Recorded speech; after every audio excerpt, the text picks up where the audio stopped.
Good. Well, first and foremost, excited for our crew, right? Not just our players here and coaches and support staff. I think this is as a home game last week, right? Like obviously everybody comes to see us there. I know there's a lot of people excited to watch us on Friday night. Obviously a unique opportunity to play another Big Ten team ranked on a Friday night is an awesome opportunity for our program. Really college football, right? So really excited about that. Our guys put in a good week of work. We've been extremely fortunate to be pretty healthy. Unfortunately, yesterday, Magnus Moeller, backup offensive lineman, got rolled up. So sometimes things turn into blessings for others. We've been trying to get Des Schuster in there and moving around. So we've got him in the last 2 days, so he'll kind of replace him. But other than that, go to practice all week. Aiden Lawfrey practiced all week. T. Strain practiced all week. So from the health standpoint, other than the freak thing with Magnus 2 days ago, we should be pretty good. It looks like weather's clearing out of there a little bit. We practiced some wet ball work earlier in the week, but I know it's supposed to be 90 on Friday during the day, so what the temperature will be would be probably similar to what we've been dealing with here. So one thing I was extremely proud of our guys last week, played our hottest game, right, and they came out of it pretty clean, didn't have any cramping health issues, so our guys have done a really good job proactively doing that stuff. So with that, open up for questions. Brent, Matt brought up the group chat in the Big Ten that you've spearheaded. I don't know if that's a thing, but what can you tell us about it? I would just say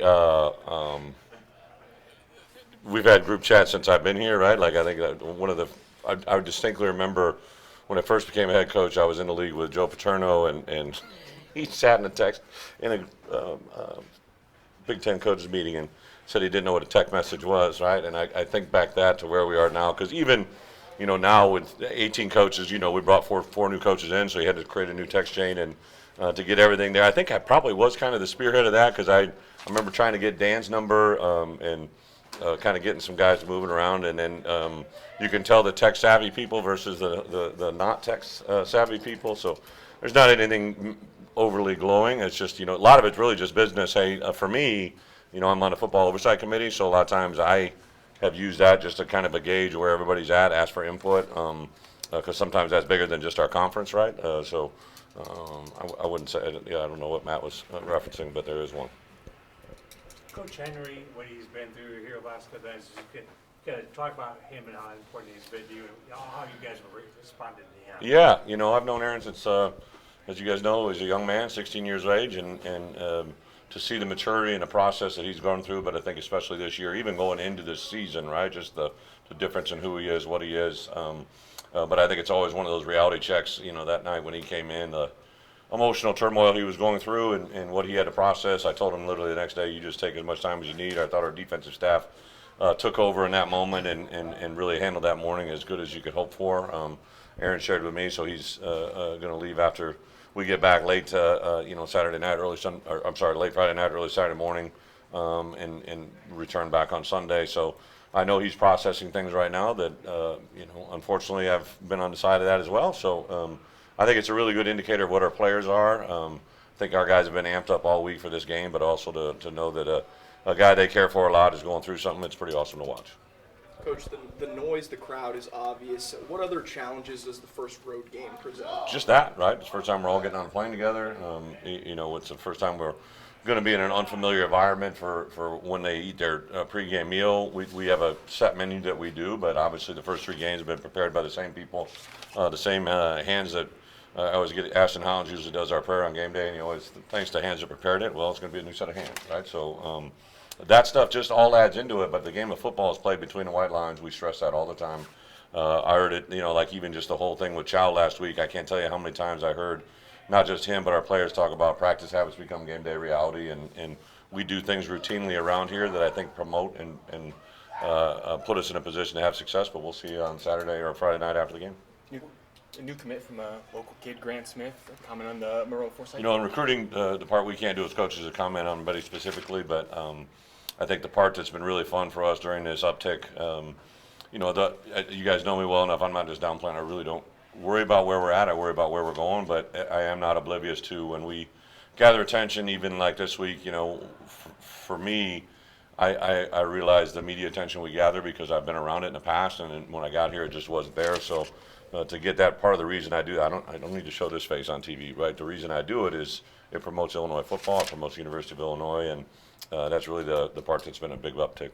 how important has Central Illinois been to you, just in general, of recruiting this area? Because it feels like you guys have found some good You know, I was sitting there today with a group of 5 scouts, and all of them were guys that were high-ranking personnel in the NFL. There was a director of college scouting, there's a director of pro scouting, there's a director of personnel, high-ranking people from the Packers, right? And Caden Fagan comes running by, and they're like, "That's a running back?" And I'm like, "Yeah, right." And I go, "See that little guy, 21, right next to him?" They probably grew up about a half hour from each other, right?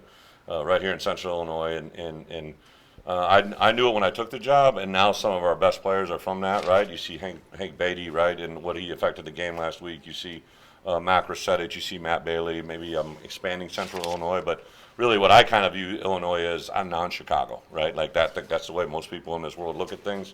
People from Chicago want to be from Chicago, and people that are from not Chicago don't want to be from Chicago, right? So I just couldn't be happier with for us in recruiting, it really doesn't matter. And you look at Mac and Matt Bailey, those are 2 guys that we were the only schools that gave them a scholarship, and they're 2 of our better players.